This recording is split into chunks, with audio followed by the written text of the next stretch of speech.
नमस्कार, मैं हूं संदीप चौधरी। आज सबसे बड़ा सवाल में जाहिर सी बात है उत्तर प्रदेश की चर्चा मैं करने वाला हूं, और वो भी पश्चिमी उत्तर प्रदेश की, जहां के 11 जिलों की 58 सीटों पर आज बटन दबाया गया।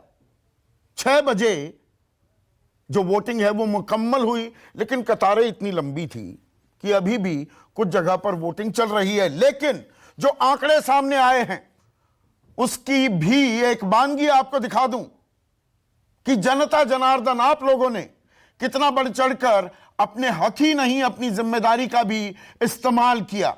वोटिंग आपका हक ही नहीं, आपकी जिम्मेदारी भी है, वरना फिर सरकार को कोसिए मत, क्योंकि आप चुनते हैं सरकार, और वोटिंग इसीलिए जरूरी हो जाती है।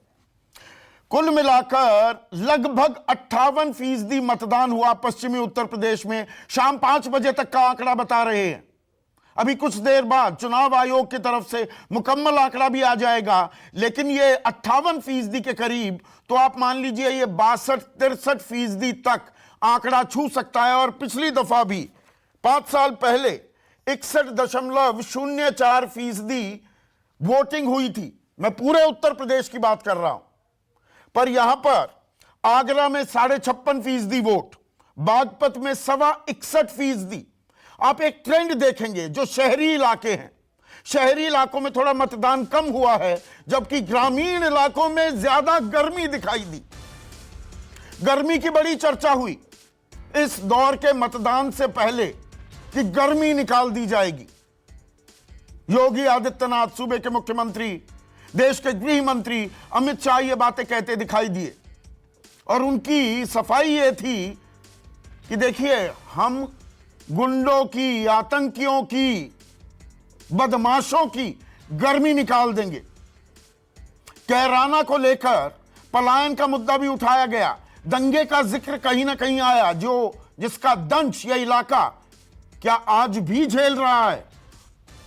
आज का यह मतदान इस बात की भी गवाही देगा, इसका हम विश्लेषण कर पाएंगे और सटीक 10 मार्च को, लेकिन आज जो दिखा है उसका भी हम विश्लेषण करेंगे।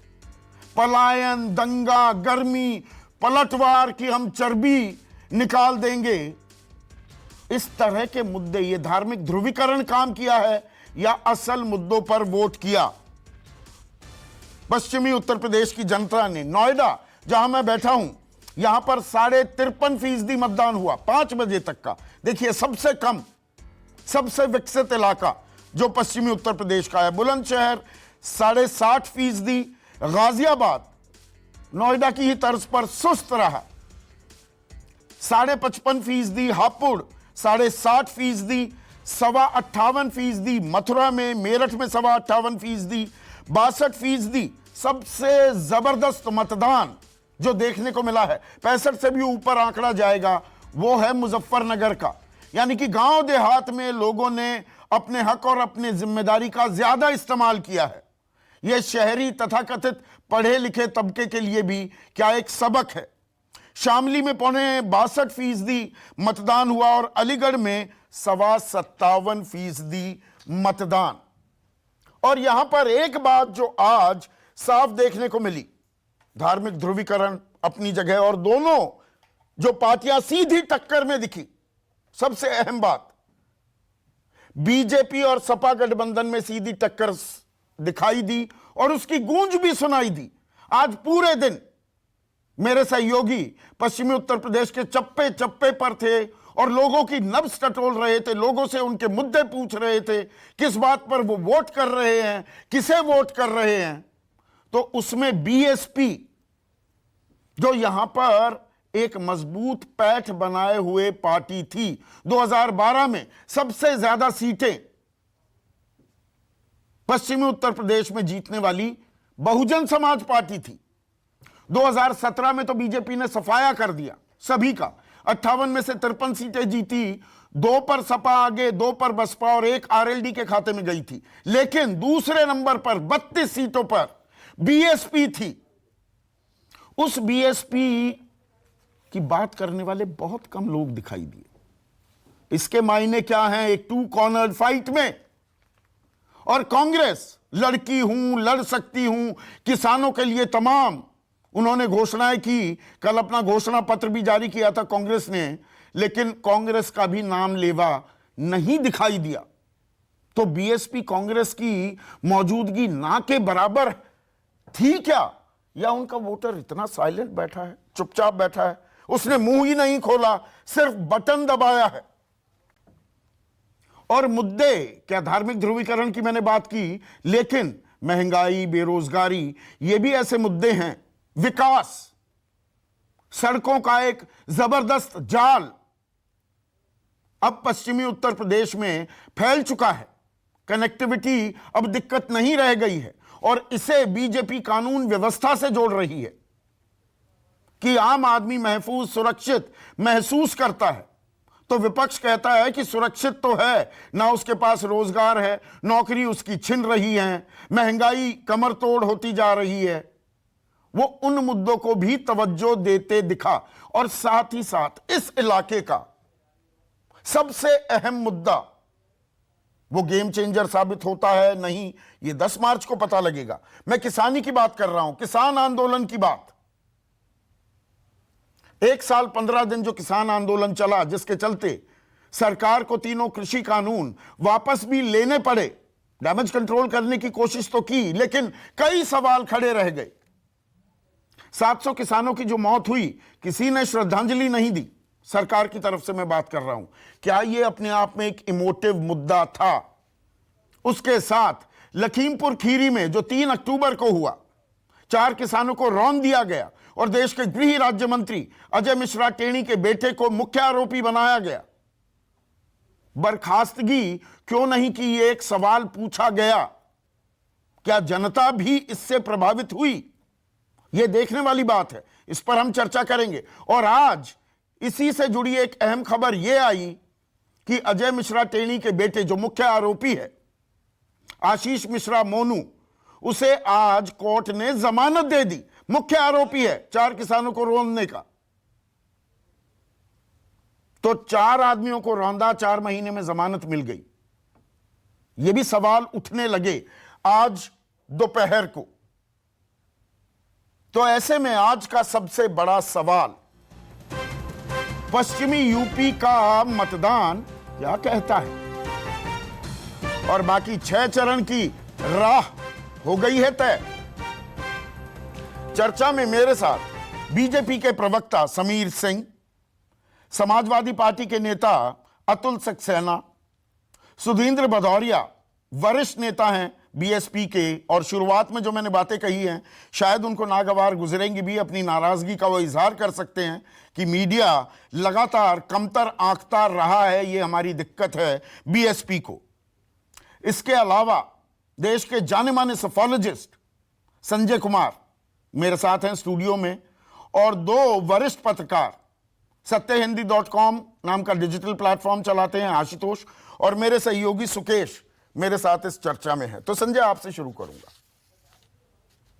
ये पश्चिम, वो कहते हैं ना, well begun is half done, और ये लड़ाई पश्चिमी उत्तर प्रदेश से जो शुरू हुई, आज लगभग 63-64% का मतदान, अभी आखिरी आंकड़ा नहीं आया है, मैं उम्मीद लगा रहा हूं, अंदाजा लगा रहा हूं, ये मतदान, और शहरों में कम मतदान, ग्रामीण इलाकों में बढ़ चढ़कर लोगों का हिस्सा लेना, क्या कहता है?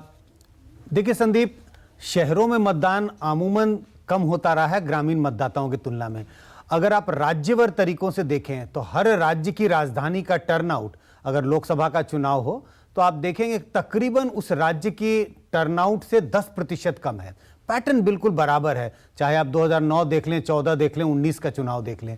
तो शहरों में मतदान कम हुआ है, शहरी इलाके जो हैं और ग्रामीण इलाकों से। इससे मैं आश्चर्यचकित नहीं हूं, ये तो बिल्कुल ट्रेंड है, पैटर्न है, ये बिल्कुल पैटर्न है। कम से कम पिछले 20 सालों में ये ट्रेंड रहा है।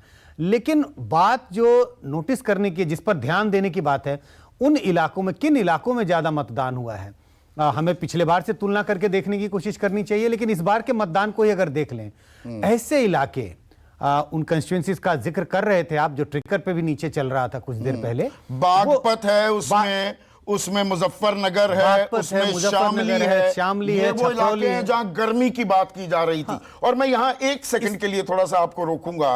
मैं पश्चिमी उत्तर प्रदेश के मतदाता को सलाम भी करता हूं, गर्मी की, चर्बी की, उकसाने की, भड़काने की बहुत बातें हुई, लेकिन आज के मतदान का सबसे बड़ा हासिल, हार जीत होती है हर चुनाव में, उससे हम तो पत्रकार हैं, हमें कोई फर्क नहीं पड़ता, लेकिन एक हाईली पोलराइज्ड माहौल में हिंसा की, मामूली सी झड़प की भी खबरें नहीं आई, तो इस चीज के लिए तारीफ के पात्र हैं पश्चिम उत्तर प्रदेश के लोग। दोनों तारीफ के पात्र हैं, निश्चित रूप से मतदाता तारीफ के पात्र हैं, क्योंकि जिस तरह का टेंशन बिल्डअप था, पार्टियों ने जिस तरह का एक तरह से प्रचार किया, बहुत एग्रेसिव प्रचार हो रहा था, तो कई बार ऐसा होता है कि झड़पें हो जाती हैं दोनों पार्टी और अलग अलग पार्टियों के समर्थकों के बीच में।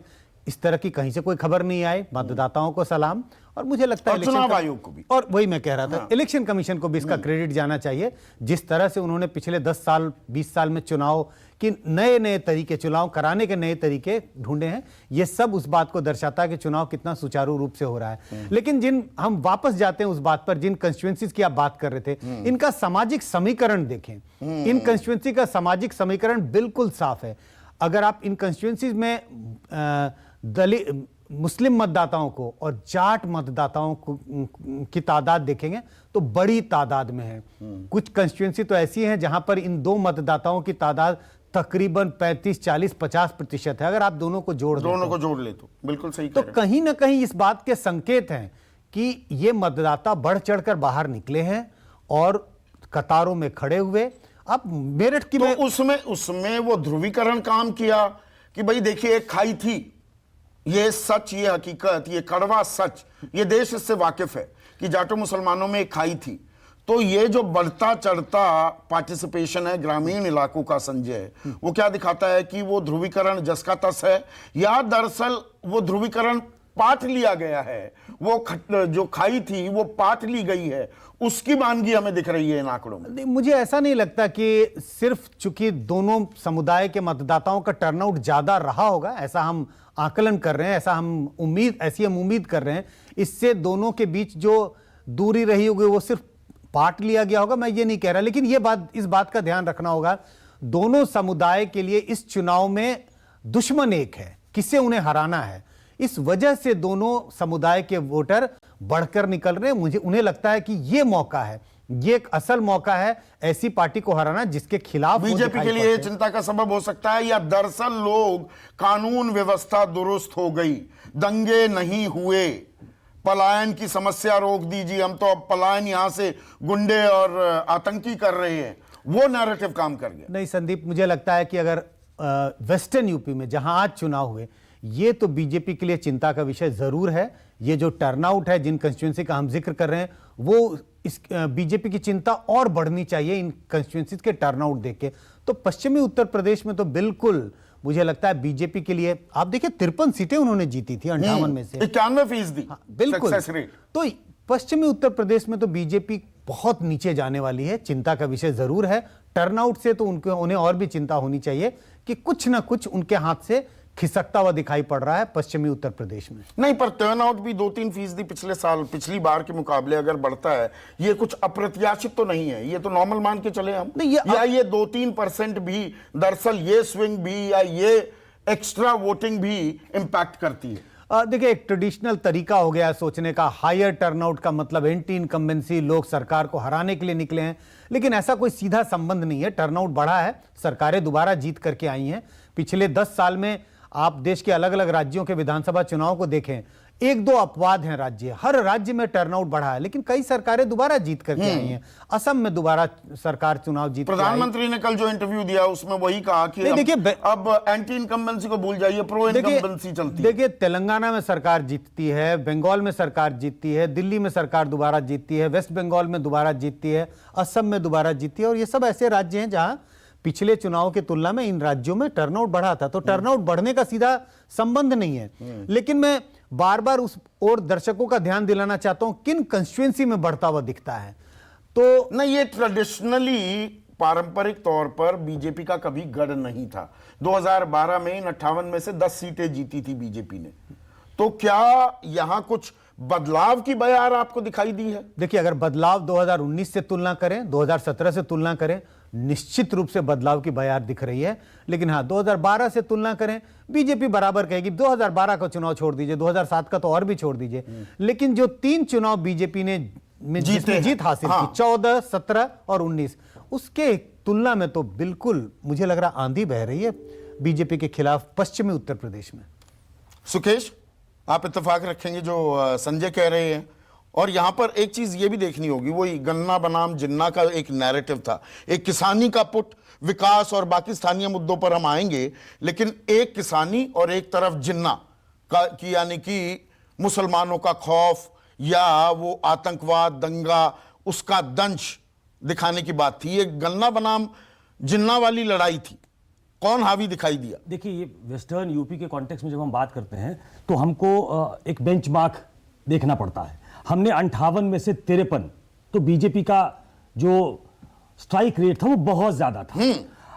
उनके सामने सबसे बड़ी चुनौती, और इस कॉन्टेक्स्ट में भी इसको देखा जाना चाहिए, जो कि देखा जा रहा है कि किसान आंदोलन हुए, जाटों की नाराजगी थी, मूलतः प्राइमरीली जो जाट उनका वोटर था वो उससे छिटक रहा था, तो ये दूने परेशानी की बात थी।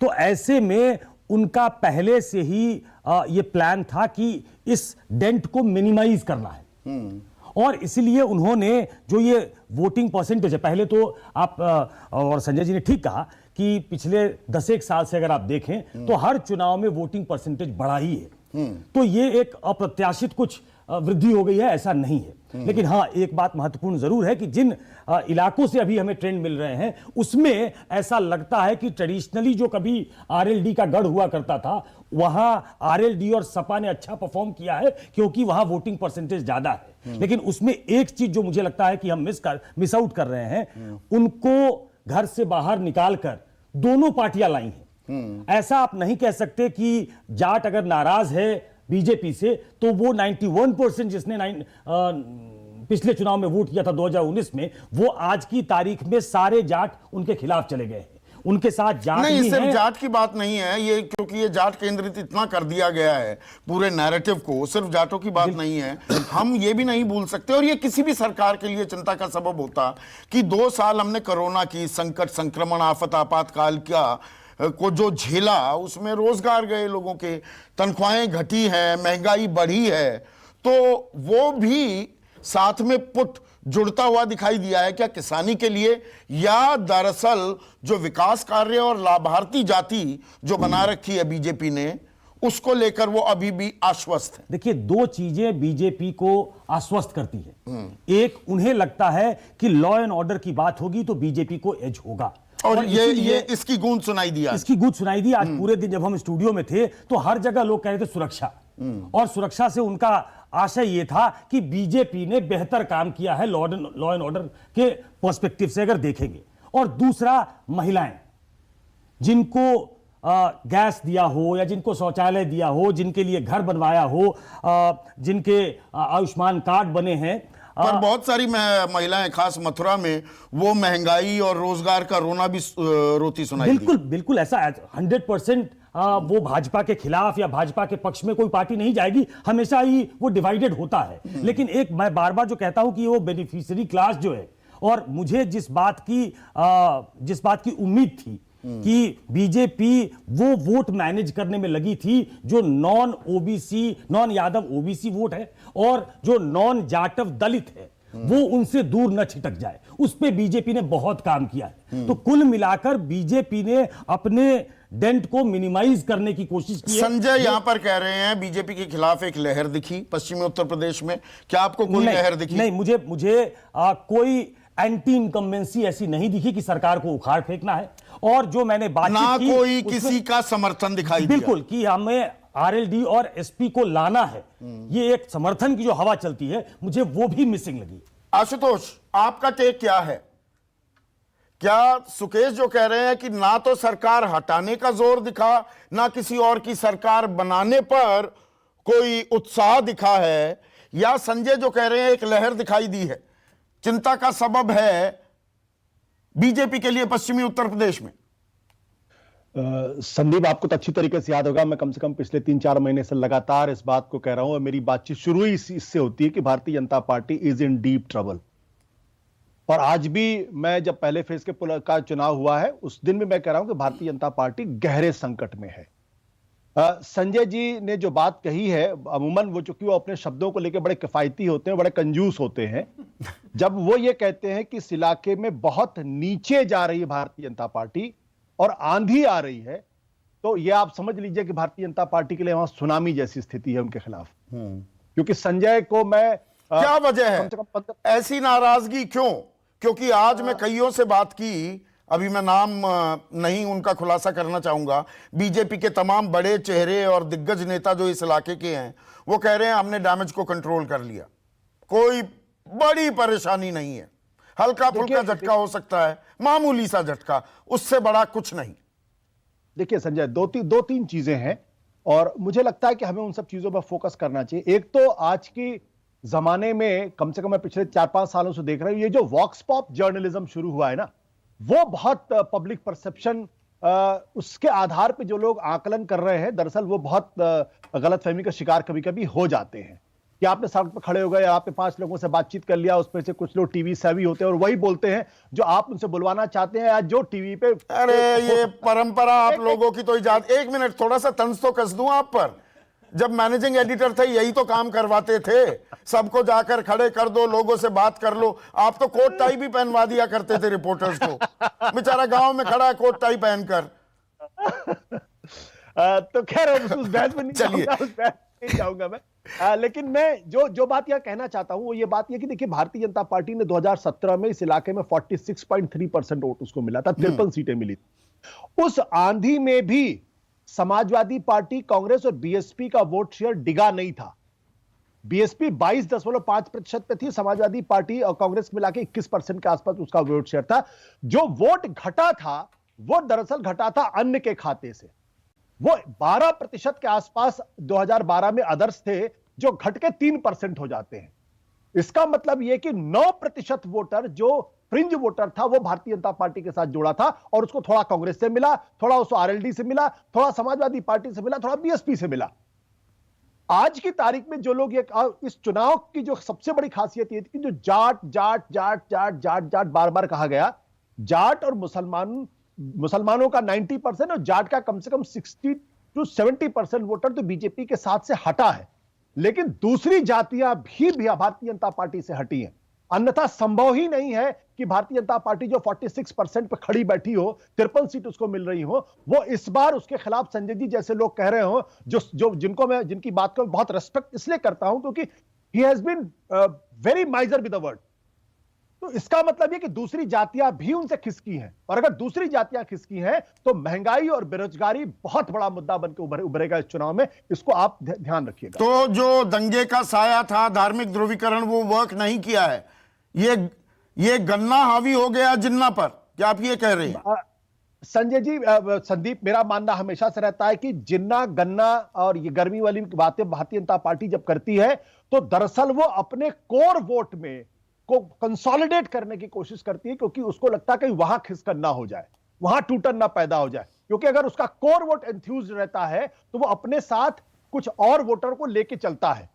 जिन्ना के आधार पे मुझे नहीं लगता कि हिंदुस्तान का कोई दूसरा नागरिक जाके वोट कर देगा। वो जिन्ना कोई बोलेंगे, जिन्ना के नाम पे वोट पड़ जाएगा या कैराना के नाम पे वोट पड़ जाएगा, लेकिन उसका कोर वोटर नहीं। उसके साथ विकास की ताल भी तो ठोकते हैं ना, कानून व्यवस्था की। अब पश्चिमी उत्तर प्रदेश में सड़कों का जो जाल फैला है, अब आप 45 मिनट में मेरठ पहुंच सकते हैं ना, 1.5 घंटे में मुजफ्फरनगर, वरना हॉकी खेलते हुए जाना पड़ता था ट्रैफिक में। संदीप, अगर विकास की बात कर रहे हैं तो आप नोएडा से ग्रेटर नोएडा वाली जो एक्सप्रेस हाईवे है उस पर आप चल के देख लीजिए, आपको पता चल जाएगा कि रोड का जो मेंटेनेंस किस हालत में है। मैं तो उसी एक्सप्रेस वे पे रहता हूं। दूसरी बात यह है कि जिस कदर महंगाई है इस वक्त देश के अंदर, सरकार उसको एक्नॉलेज करे ना एक्नॉलेज करे, बेरोजगारी जिस कदर है, यही इस सरकार के लिए सबसे बड़ा खतरा बनने वाला है। अगर उसमें सरकार और भारतीय जनता पार्टी के लोग अगर एरोगेंस के साथ बातचीत करेंगे तो फिर वो घाव में नमक मिर्च छिड़कने वाली स्थिति पैदा हो जाती है। ठीक है। अरे मैं एक बात तो भूल गया, वोट डाल पाए? वो नाम गायब हो गया था आपका। नहीं, मैं आप तमाम दर्शकों को बता दूं कि परसों रात को जब मैंने बहुत सारी एक्सरसाइज की तो उसके बाद रात को 12 बजे अपडेट कर दिया गया था, उसमें मेरा नाम आ गया था। अन्यथा मेरे परिवार का पूरी तरीके से गायब कर दिया गया था। मेरे फ्लैट के ठीक सामने वाले फ्लैट का था, उसके ऊपर वाले फ्लैट का था, लेकिन मेरा गायब तो था। आ गया ना, आपका नाम आ गया, वरना परेशानी हो जाती, बवाल काट देते आप। हालांकि समीर सिंह, चिंता का सबब है क्या? पश्चिमी उत्तर प्रदेश जो आपका नया नया गढ़ बना है, वहां सेंधमारी हो गई है क्या? या ये कयासबाजी है? आप कहेंगे अरे खामखा की बात कर रहे हो, जानते ही नहीं हो जमीन पर हो क्या रहा है। नहीं संदीप जी, देखिए मैं 2-3 बातें करूं। वर्तमान समय में जो चुनाव हो रहा है उसमें पश्चिमी उत्तर प्रदेश के प्रथम पेज में 58 सीटों का चुनाव था। 11 वो कौन से जिले हैं? आगरा से लेके बागपत तक आप देखिए, इसमें मुद्दा क्या था? सुरक्षा, किसान और विकास। आप ही ने कहा कि दिल्ली से मेरठ जाना 1 घंटे का है, 45 मिनट में दिल्ली जा से सकते मेरठ। हैं। हाँ, मैं 1 घंटे की बात कर रहा हूं संदीप जी, मैं थोड़ा 15 मिनट का और अधिक समय ले रहा हूं। देखिए, दिल्ली से मेरठ जाना किसकी सरकार में आसान हुआ? भारतीय जनता पार्टी। दिल्ली से सहारनपुर जाना, दिल्ली से मुरादाबाद जाना, NH-29 किसकी सरकार में आसान हुआ? भारतीय जनता पार्टी की सरकार। सुरक्षा के मामले पर अभी जिन्ना की बात हो रही थी और गन्ना की बात, दोनों पर बात करूंगा। गन्ना पर रमाला शुगर मिल, जो चौधरी चरण सिंह के जन्मभूमि की शुगर मिल है, उसकी क्षमता बढ़ाने की डिमांड 15 साल से थी, किसी ने पूरा नहीं किया। योगी आदित्यनाथ जी ने पैसा देके उसकी क्षमता को बढ़ाया। 1,55,000 करोड़ रुपया हमने गन्ना मूल्य भुगतान। ये कोई आसान थोड़ा किया है समीर जी। नहीं, अरे आप जी, ग्रामीण इलाके से जुड़े हुए हैं, 10-10 महीने बाद आप बकाया पैसा दोगे और कहोगे जी हमने भुगतान कर दिया। कोई एहसान किया? गन्ना उगाया किसान ने, पर्ची आई, मिल में जाकर उतारा, उसका पैसा नहीं दोगे? मैं तो याद दिला रहा हूं कि समाजवादी पार्टी की सरकार में अखिलेश ने 13 शुगर मिल बेची थी, बसपा की सरकार में 20 शुगर मिलें बिकी थी, और हमने क्षमता बढ़ाया। हमने नहीं, क्षमता बढ़ा दी आपने समीर, क्षमता तो बढ़ा दी। आज प्रधानमंत्री मोदी, 1 मिनट सुनिए ना, आज प्रधानमंत्री मोदी सहारनपुर में थे। 2017 में पहले चरण में सहारनपुर में चुनाव हुए थे। पहली चुनावी रैली सहारनपुर में करते हुए प्रधानमंत्री ने क्या कहा था? 14 दिन में भुगतान कर देंगे, वरना ब्याज भी देंगे। हुआ 14 दिन में भुगतान या ब्याज दिया? 1 रुपए का भी ब्याज किसी किसान के खाते में आया? बता दीजिए। संदीप जी, शुगर मिलों को चलाना है और शुगर मिलों का भुगतान कर, ये बड़ी चुनौती थी उत्तर प्रदेश के लिए। हमने उसको करके दिखाया, योगी जी ने करके दिखाया। दूसरी चीज, समाजवादी पार्टी की सरकार में 2016 में 7 लाख मीट्रिक टन गेहूं की खरीद हुई थी, और 2021 में कोरोना के बाद भी हमने 57 लाख मीट्रिक टन की खरीद MSP पर की है। मैं कानून की बात तो मतलब किसान तो कहते हैं ना, मेहनत की माकूल कीमत दे दीजिए, MSP को कानूनी जामा पहना दीजिए, जिसकी पैरवी खुद प्रधानमंत्री मोदी जब मुख्यमंत्री थे 2011 में वो किया करते थे। MSP की तो कमेटी का भी गठन नहीं हुआ, तो इसकी दिक्कत आपने महसूस की क्या पश्चिमी उत्तर प्रदेश में? संदीप जी, हमने MSP पर खरीद की है, हमने मंडी शुल्क घटाया है, हमने मंडी शुल्क बढ़ाया नहीं है। उत्तर प्रदेश ने मंडी शुल्क घटाया। तो ये मुद्दे आप कह रहे हैं समीर कि आपके पक्ष में काम करेंगे, तो जो ये गर्मी की बात, पलायन, दंगा, क्या ये कार्ड चले हैं या जाट मुसलमान साथ हो गए वो आपके लिए दिक्कत देंगे या नहीं हुए? उत्तर प्रदेश के अंदर जाति को 2014 में ही तोड़ दिया। जाति से उत्तर प्रदेश बाहर आ गया। 2014 का रिजल्ट देखिए, 2017 का रिजल्ट देखिए, 2019 के बसपा और सपा का गठबंधन देश का सबसे बड़ा गठबंधन था, उसका रिजल्ट देखिए, उस गठबंधन का क्या असर हुआ।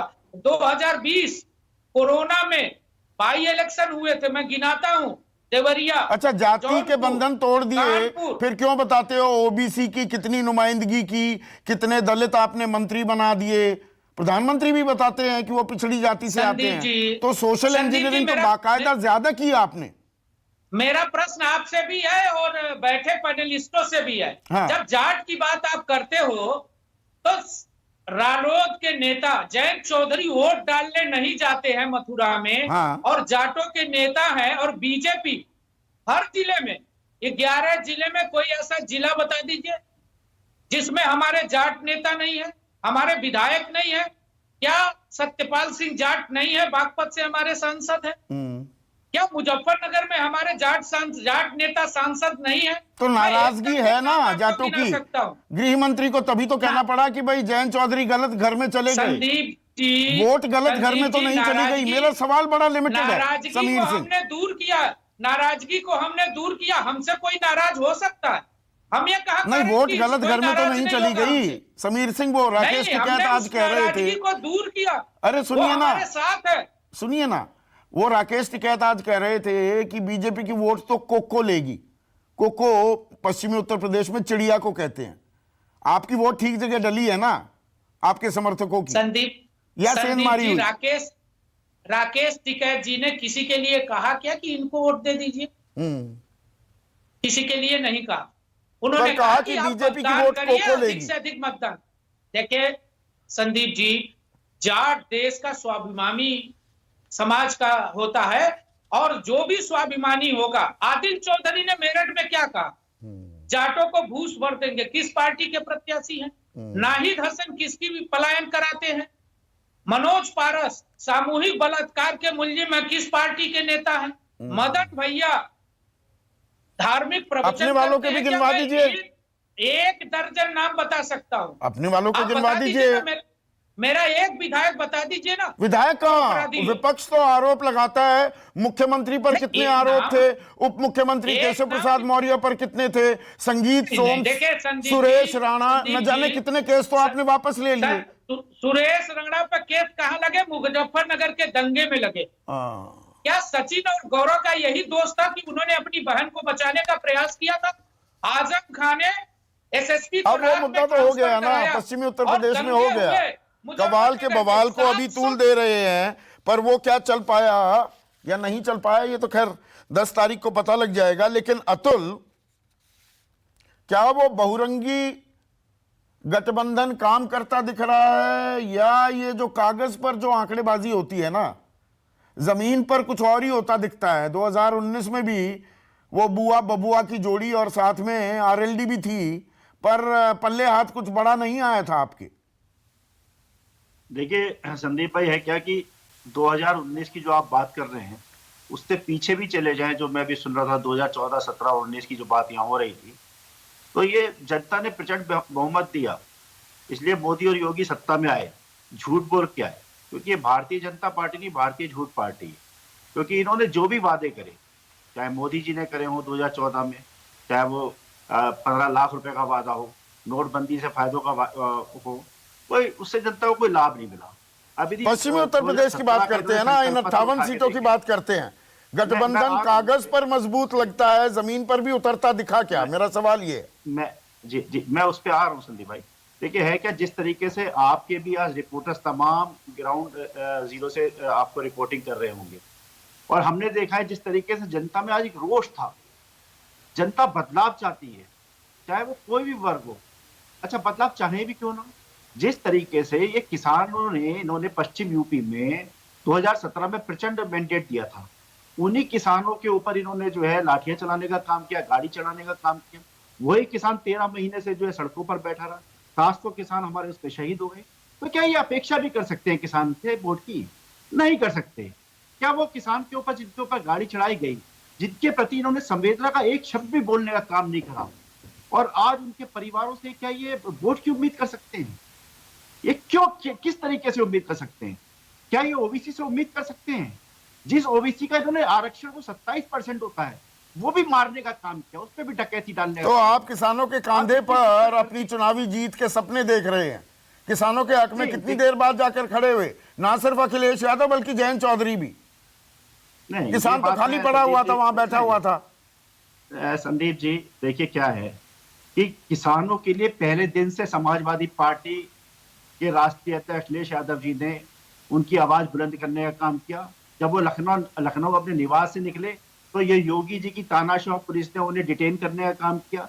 समाजवादी पार्टी के कार्यकर्ताओं के ऊपर फर्जी मुकदमे लगाए गए। ये सभी ने देखा, मीडिया ने देखा, और ये सबके संज्ञान में। आपकी यह रणनीति काम कर गई है क्या कि जाट का एक बड़ा तबका भी, अब वो कितना प्रतिशत आया नहीं आया वो पता लग जाएगा 10 मार्च को, और मुसलमानों की लामबंदी हो गई। जो मुसलमान वोट बैंक बीएसपी को भी वोट डाला करता था, एक बड़ा तबका, वो एक मुश्त आपके पास आ गया। क्या आपकी ये रणनीति थी जो काम करती दिखाई दी? देखिए, हम विकास की राजनीति करते हैं, हम द्वेष की राजनीति नहीं करते हैं, हम झूठ की राजनीति नहीं करते हैं, हम केवल एक वर्ग के लिए राजनीति नहीं करते हैं। तो वही हम समीर हर सिंह वर्ग जो को कह रहे न्याय थे देने के नाहिद लिए, हसन उनके हर कोई हकों के लिए प्रत्याशी बनाएंगे कैराना से, जिन पर आरोप लगे हुए हैं, संगीन आरोप हैं, हत्या अपहरण जैसे जुर्म के आरोप हैं, उनको अपना उम्मीदवार बनाएंगे। संदीप जी, यदि उम्मीदवारों की बात मैं करूं तो आप देखिए 100 से ज्यादा टिकट जो है भारतीय जनता पार्टी ने आपराधिक छवि के लोगों को देने का काम किया, जिसमें से 11-12 लोग तो ऐसे क्रिमिनल हैं जिनका रिकॉर्ड आपने देखा है। और ये आपराधिक छवि की बात हमसे मत करिए संदीप भाई, आप पहले मुख्यमंत्री जो इनके योगी जी हैं उनके ऊपर कितने मुकदमे हैं, और कभी आपने देखा कि कोई मुख्यमंत्री पद की शपथ लेता है और अपने ऊपर से खुद ही मुकदमे हटा देता है? केशव प्रसाद पर कानून व्यवस्था को मुद्दा बना रही है ना, कानून व्यवस्था को मुद्दा बना रही है। और ये बात तो अखिलेश यादव ने मुझे इंटरव्यू देते हुए मानी। मैंने सवाल यही पूछा था कि एक लोगों के मन में एक आशंका है कि भाई अखिलेश की सरकार फिर से आ गई तो ये यादव मुसलमान वो बेलगाम हो जाएंगे, गुंडागर्दी बढ़ जाएगी, कि हाँ ये एक पैकेज है और मैं अब इसे ढोने को तैयार नहीं हूं, ये कहा था। पर बीजेपी यही तो आरोप लगाती है। संदीप जी देखिए, है क्या, एनसीआरबी का डाटा उठा लीजिए आप, 96% उछाल आया है क्राइम रेट में। और जिस कानून व्यवस्था की बात करते हैं उसी का ADJ law and order Hathras की घटना पे, पर सड़क पर गूंज कुछ और सुनाई देती है ना। और सुधींद्र भदौरिया, आपसे माफी चाहूंगा क्योंकि मैं थोड़ी लंबी चर्चा करना चाहता हूं बीएसपी पर भी, और आपके पास आऊं उससे पहले संजय, बीएसपी की चर्चा ना होना, और आज भी जो हमारे सहयोगी थे ग्राउंड पर, वो लोगों से बात कर रहे थे, नब्ज टटोल रहे थे, बीएसपी और कांग्रेस का नाम लेवा कोई नहीं था। ये मुझे बड़ा ताज्जुब में, आज मैं पूरे दिन ताज्जुब में था कि बीएसपी जो दूसरे नंबर पर 32 जगहों पर आई थी 2017 में और सिंगल लार्जेस्ट पार्टी थी 2012 में, उसका नाम ना ले कोई, या इतना साइलेंट है बीएसपी का वोटर, और हमेशा से ऐसा रहा है क्या? संदीप देखिए, आपने कहा रिपोर्टर्स बात कर रहे थे और अलग अलग इलाकों में भी बीएसपी का कोई नाम नहीं ले रहा, कांग्रेस का कोई नाम नहीं ले रहा। और आप देखिए कि हमने भी जब यहाँ से चर्चा शुरू की और अब जाके बीएसपी का जिक्र हो रहा है, तो कहीं ना कहीं ये इस ओर संकेत मिल रहा है कि बीएसपी चुनावी मैदान से बाहर दिखती है। मुझे नहीं लगता कि इतना साइलेंट वोटर बीएसपी का है। 19 से 22% वोट लिए हैं हमेशा बीएसपी ने। बिल्कुल बिल्कुल, आप जिन आंकड़ों का जिक्र करें मैं उसे दोहराना नहीं चाहता दोबारा। 2012 का चुनाव देखें जिसमें समाजवादी पार्टी चुनाव जीतती है, लेकिन इस इलाके में समाजवादी पार्टी से कहीं बेहतर प्रदर्शन बीएसपी जीतती है, बीएसपी 14 जीतती है, समाजवादी बीएसपी जीतती है। 2017 के चुनाव में भी बीएसपी का वोट शेयर कांग्रेस और समाजवादी पार्टी का वोट शेयर अगर जोड़ देंगे उससे भी कहीं ज्यादा था। इसकी वजह यह कि इस इलाके में दलित मतदाताओं की तादाद है तकरीबन 20%। तो उसमें सेंधमारी हो गई है क्या, टूट गया है क्या वो?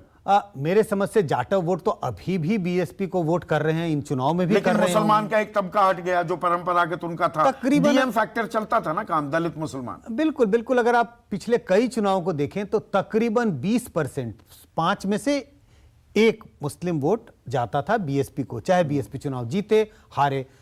शायद उसमें सेंधमारी हो रही है, मुस्लिम वोटर पोलराइज हो रहे हैं समाजवादी पार्टी की तरफ, और नॉन जाटव जो दलित, और नॉन जाटव दलित वोट जो है वो पिछले चुनाव में किसके पास जाएगा फिर? अगर बीएसपी से छिटकता है तो किसके लिए खुशखबरी है, किसकी बातें खिलेंगी? मुझे लगता है उनके मन में बहुत दुविधा थी कि वो वोट किसको दें। उनका वोट बटेगा। जो 2 दावेदार हैं कम से कम इन चुनाव में, जो मुझे दिखता है, जो जनता को जैसा दिख रहा है, या तो समाजवादी पार्टी चुनाव जीत रही है या एक कहावत वो है ना कि भाई बीएसपी का वोटर है, हाथी के साथ नहीं जाएगा तो साइकिल के साथ कभी नहीं जाएगा, वो जाएगा फिर कमल के साथ।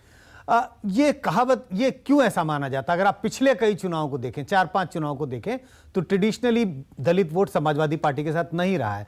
उन आंकड़ों के नजरिए से देखें तो लगता है कि शायद दलित वोट का समाजवादी पार्टी के साथ जाने की संभावना कम दिखती है। लेकिन माहौल बदलता है, लोगों का मन बदलता है, चुनावी माहौल जिस तरह से बदलता है। फिर वो जो समीर सिंह कह रहे हैं जात पात टूट जाती है युवा अगर बेरोजगारी की मार का, नहीं, जात पात टूट जाती है मतलब मैं उस पर सिर्फ हंसी सकता हूं और कुछ कह नहीं सकता। सुधींद्र जी, बड़ी माफी के साथ आपको बड़ी देर बिठाए रखा, पर क्या वोटर भी अब आपको बिठाए रखने का मूड बना रहा है? देखिए, टेलीविजन डिबेट्स में तो जरूर ऐसा लगता है कि आप सब लोगों ने तय कर रखा कि इनको बैठा ही दो, पर जनता पर हमको भरोसा है। जनता पर भरोसा इसलिए है क्योंकि हमेशा से एक हमारे प्रति लोगों का इस प्रकार का नजरिया रहा है कि इनका शोर शराबा नहीं है, हल्ला बोल नहीं है, ये उस प्रकार से शोर करते दिखाई नहीं दे रहे। और ये भी सही है कि आपको लगता है कि हमारे लोग दौड़ के आके रिपोर्टर से बात नहीं करते, और ये पहली बार नहीं हो रहा है। ये तमाम पुराने चुनाव से भी हमारे इस चुनाव के अंदर भी ये जोड़ कर देख सकते हैं। इस बार भी कोई नई चीज नहीं है, ये हमारे साथ हमेशा से होता नहीं, रहा एक चीज नई हुई है सुधींद्र जी, एक चीज नई हुई है। ये आप देखिए, रिपोर्टरों को बुलाते नहीं, मायावती इंटरव्यू नहीं देती, वो इस तरह की परंपरागत तरीकों में विश्वास ही नहीं रखती, आप घोषणा पत्र भी जारी नहीं करते हैं। लेकिन एक काम मायावती किया करती थी, आपकी पार्टी करती थी, चुनाव से ठीक पहले हर जिले में जिला कोऑर्डिनेटर के साथ, समन्वय के साथ एक रैली हुआ करती थी। ये 11 जिलों में वोटिंग हुई। इस बार कोविड की पाबंदियां भी थी, कुछ वो चीज भी आड़े आ गई।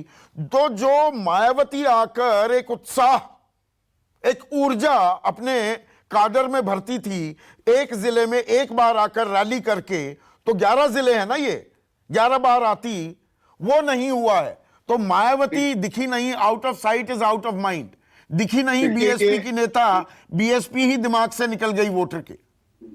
देखिए, ये बात आपकी गलत है, क्योंकि सुश्री बहन मायावती जी ने लखनऊ में हर जिले के कोऑर्डिनेटर ही नहीं बल्कि जितने भी महत्वपूर्ण इंपॉर्टेंट वर्कर से लगातार संपर्क में रही। नहीं, वर्कर से संपर्क अलग चीज होती है, मतदाता से संपर्क अलग।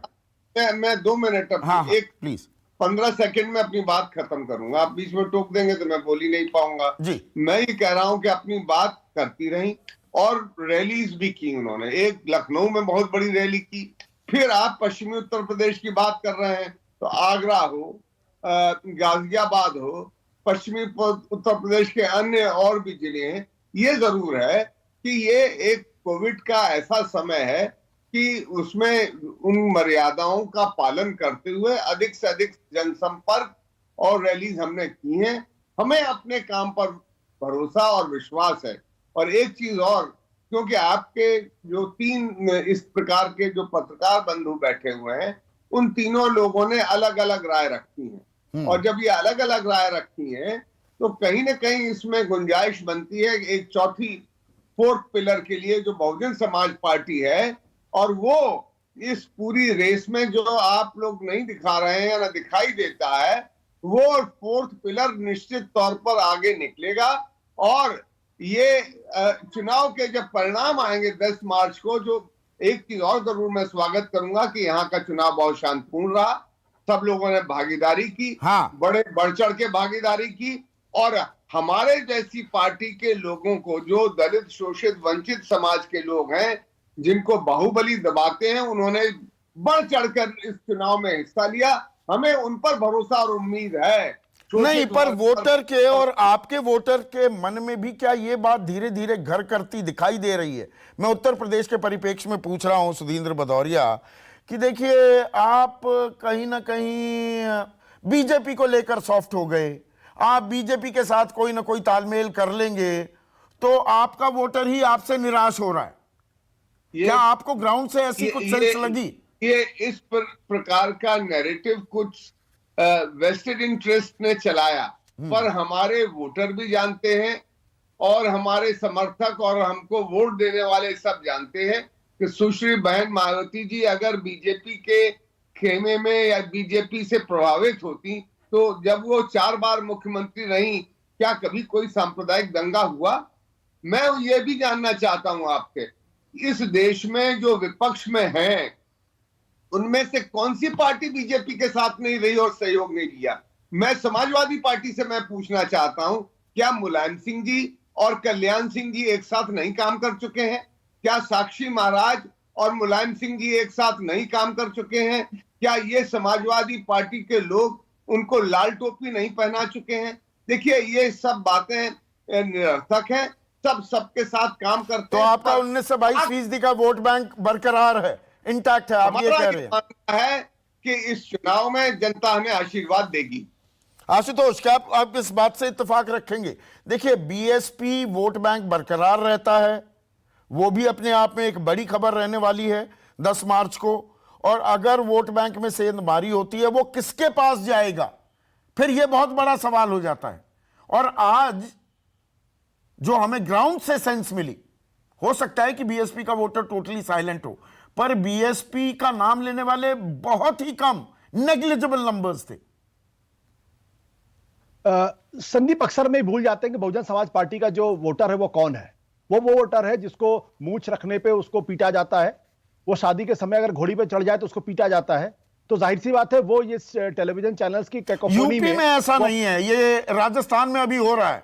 यूपी में सरकारें 4 बार रह चुकी है मायावती की, यहां का दलित काफी दबंग हो चुका है इस मामले में। नहीं संदीप, ऐसा ऐसा ऐसा ऐसा पूर्ण सत्य मैं नहीं है। पश्चिमी उत्तर प्रदेश की खास बात कर रहा हूं। हाँ, मैं उसी बारे में बात कर रहा हूं। हिंदुस्तान का दलित की चेतना अभी उस स्तर पर नहीं पहुंची है कि उसको बराबरी का दर्जा मिल सके आज की तारीख में। और उत्तर प्रदेश अभी भी एक कम से कम अर्ध सामंतवादी समाज तो है ही। देखिए, जब हम बीएसपी का आकलन करते हैं तो कई चीजें भूल जाते हैं। समाजवाद, ये सच है कि बहुजन समाज पार्टी ने 4 बार सरकार बनाई है, लेकिन 4 बार सरकारों में उनके एमएलए की संख्या अगर आप जोड़ लें तो आपको अंदाजा हो जाएगा। उनकी जो सबसे ज्यादा एमएलए हैं, वो 206 एमएलए आए हैं, वो 2007 में आए हैं। उसके बाद जो उनका हाईएस्ट नंबर था वो 98 एमएलए थे उस वक्त 2002 में। तो इसका मतलब यह कि बहुजन, लेकिन उसका जो वोट परसेंट है वो कंसिस्टेंट रहता, 20% के आसपास। तो मतलब इस बार भी बीएसपी का वोट बैंक कांस्टेंट रहेगा क्या, आप ये कह रहे हैं? मुझे लगता है कि बीएसपी को ग्रॉसली अंडर एस्टिमेट किया जा रहा है इस चुनाव के अंतर्गत। बीएसपी, मुझे लगता है कि अभी भी उसका जो सॉलिड वोट बैंक है वो इंटैक्ट रहेगा, उस पर ज्यादा दिक्कत नहीं होने वाली। ये जो अदर जो मोस्ट बैकवर्ड जातियां हैं, हाँ। जो समाज बीएसपी के साथ जुड़कर उसका एक विनिंग कॉम्बिनेशन बना देती हैं, वो मोस्ट बैकवर्ड कास्ट अगर निकल के अगर वो बीजेपी और समाजवादी पार्टी के पास जा रहा है तो मुझे हैरानी नहीं होनी चाहिए। तो वो एक तबका है और उसमें एक मुसलमान भी एक तबका है। 30 ही सेकंड में चाहूंगा सुकेश जवाब। अब ये बिल्कुल 2 कॉर्नर्ड फाइट में अगर बीएसपी की ताकत कम होती है तो 2 कॉर्नर्ड फाइट में किसे एडवांटेज मिलती दिखाई देगी, और खास पश्चिमी उत्तर प्रदेश को लेकर जहां बीएसपी बहुत मजबूत थी रही है। This is hoping against hope कि बीएसपी का वोट परसेंटेज बरकरार है। मुझे लगता है उसमें इरोजन हुआ है। उनका जो जाटव मतदाता है वो कंसोलिडेटेड तौर पे अभी भी उनके साथ है, बाकी में टूटन हुई है। एमबीसी में भी, और बाकी जो मुसलमान जो 5 में से 1 कह रहे थे। बिल्कुल। और वो शायद 5 में से 1 भी ना बचे इस बार, जो ग्राउंड से हमें फीडबैक मिल रहा है। देखिए, हाल के दिनों में जो इनकम्बेंट गवर्नमेंट का जो चैलेंजर है उसने फाइट को बाइपोलर बना दिया। बंगाल देख लीजिए, लेफ्ट और कांग्रेस खत्म हो गई। इस चुनाव में मैं पहले भी कह चुका हूं कि अगर कोई बीजेपी को चैलेंज कर रहा है मतदाता जो बीजेपी की सरकार नहीं चाहता है, उसके पास एक ऑप्शन है, वो समाजवादी पार्टी। और इस इलाके में समाजवादी पार्टी और आरएलडी का गठबंधन है। अगर आपने कहा तो कि विकल्प अगर वो बन रहे हैं तो ये टूटन उधर जाएगी कि बीजेपी के पास? मुझे ऐसा लगता है, मेरी जो सेंस कहती है कि एक ट्रेडिशनली इनका जो वोटर टूट के गया है, अभी तक जिसने जोड़ा है वो बीएसपी है, वो बीजेपी है बेनिफिशियरी, वो अभी तक समाजवादी पार्टी नहीं रही है। अगर ऐसा होता है कि इनके वोटर जाते हैं तो वो एक नया फेनोमेना होगा। मुझे डाउट है कि वो उस तरफ जाएंगे। तो पश्चिमी उत्तर प्रदेश क्या कह रहा है? बहुत कुछ कह रहा है यहां पर, और ओपिनियन भी हमारे एक्सपर्ट्स जो थे उनमें डिवाइडेड है। लहर बीजेपी के खिलाफ कह रहे हैं संजय, बीजेपी का नुकसान उन्होंने काफी हद तक, डैमेज को जो हो सकती थी वो कंट्रोल कर पा रही है, ऐसा कुछ इशारा कर रहे हैं सुकेश। और आशुतोष तो काफी दिनों से ये कह रहे हैं कि इस चुनाव में बीजेपी को नुकसान होने वाला है। पर जनता जनार्दन, आपने वोट दे दिए, और फिर से तारीफ और सलाम करना चाहूंगा पश्चिमी उत्तर प्रदेश की जनता की। हाईली पोलराइज्ड इलेक्शन में बिल्कुल शांतिपूर्ण चुनाव कराने के लिए। गर्मी बहुत थी, हिंसा में तब्दील नहीं हुई, वो गर्मी उत्साह के तौर पर दिखी। नमस्कार। नमस्कार, मैं हूं मानक गुप्ता। अगर आपको हमारा ये वीडियो पसंद आया हो तो इसे लाइक और शेयर जरूर करें और हां, हमें सब्सक्राइब और फॉलो करना ना भूलें ताकि आप देश और दुनिया की कोई खबर मिस ना करें। तो जुड़े रहिए हमारे साथ और देखते रहिए News 24।